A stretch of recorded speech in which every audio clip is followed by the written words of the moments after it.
Questão da USP 2020, acesso direto, questão muito interessante a respeito do diagnóstico diferencial de dor torácica na sala de emergência, um tema extremamente relevante no dia a dia e na prova de residência. Prestem bem atenção, gente.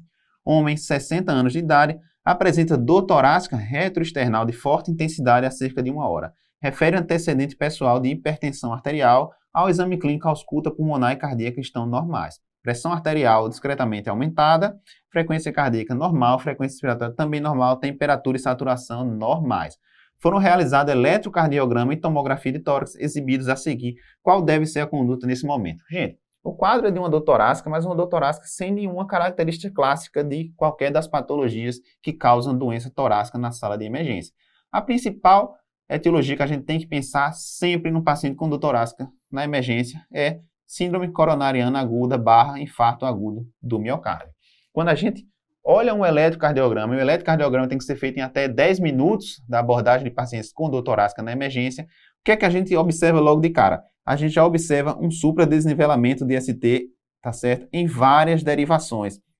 Isso poderia inferir a gente o quê? O diagnóstico de infarto agudo do miocárdio com supradesnivelamento de ST, que tem uma hora de duração, estaria indicado o quê?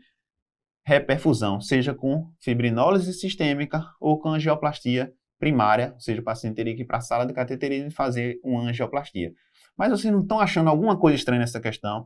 Na propedêutica, na abordagem de um paciente com infarto agudo do miocárdio, especialmente infarto com supradesnivelamento de ST, a gente precisa de tomografia? A gente usa tomografia para diagnosticar infarto? A gente não usa tomografia. Então, isso a gente já deve ficar de olho, a gente deve achar estranho já a questão ter nos dado uma tomografia, porque não faz parte da propedêutica do infarto agudo do miocárdio, especialmente com o supra. Então a gente já vai pensar que a questão está querendo que a gente pense em outro diagnóstico e não o óbvio do infarto agudo com supra.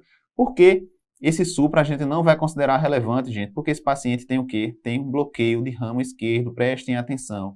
Bloqueio de ramo esquerdo cursa com supradesnivelamento do ST via de regra, faz parte da alteração da repolarização desse distúrbio da condução. Então, no paciente com bloqueio de ramo esquerdo, a gente não analisa o segmento ST para diagnóstico de infarto com supra. Ele perde valor nesse sentido, tá certo? Então, a gente vai olhar com muita atenção essa tomografia, que é o dado da questão, é o grande dado. O que é que a gente observa nessa tomografia, gente?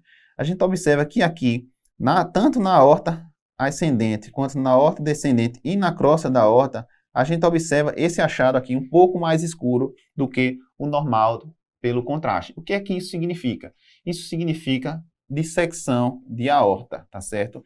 Porque o que é que acontece na dissecção de aorta? Ocorre um rasgo na íntima da aorta e acaba formando uma falsa luz. Em vez do sangue seguir só pela luz normal da aorta, ele segue por uma falsa luz dentro da parede da aorta. E o que é que pode acontecer? A gente pode observar esse achado na tomografia que a gente chama de flap, que na verdade é um pequeno rasgo na aorta.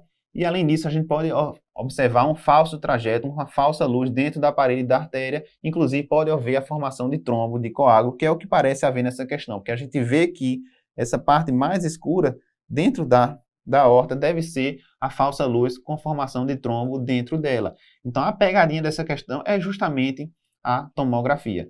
Então, se a questão, deu uma tomografia num contexto que aparentemente era de um infarto agudo do miocárdio, a gente deve pensar em outra doença. E que doença é essa? Dissecção de aorta. E esse diagnóstico diferencial é muito importante. Por quê? Porque se a gente fizer fibrinolítico com um paciente com dissecção de aorta, a gente mata literalmente o paciente por sangramento, por ruptura dessa aorta e hemorragia fatal. Portanto, a gente deve estar atento a esse diagnóstico diferencial. Então, sabendo que a questão está se tratando de dissecção de aorta e não de infarto agudo do miocárdio, qual é o tratamento? Gente, a gente tem basicamente dois tipos de dissecção de aorta aguda. A gente tem aquela que acomete a aorta ascendente. Então, acometeu a aorta ascendente, a gente chama de dissecção tipo A de Stanford. Não acometeu a aorta ascendente, a gente chama tipo B, simples assim, tá certo? Então, pegou a aorta ascendente, A de ascendente, tipo A. Não pegou a aorta ascendente, a gente chama B. Na tipo A, a indicação é cirurgia de urgência. Na tipo B, o tratamento inicialmente é conservador, a gente só considera cirurgia em casos refratários ou de pior evolução. Como nesse caso a gente está vendo que houve acometimento da aorta ascendente, a gente sabe que ela é tipo A de Stanford. Acometeu a aorta ascendente, tratamento é cirurgia de urgência. É por isso que a resposta dessa questão é letra C, cirurgia. SUS.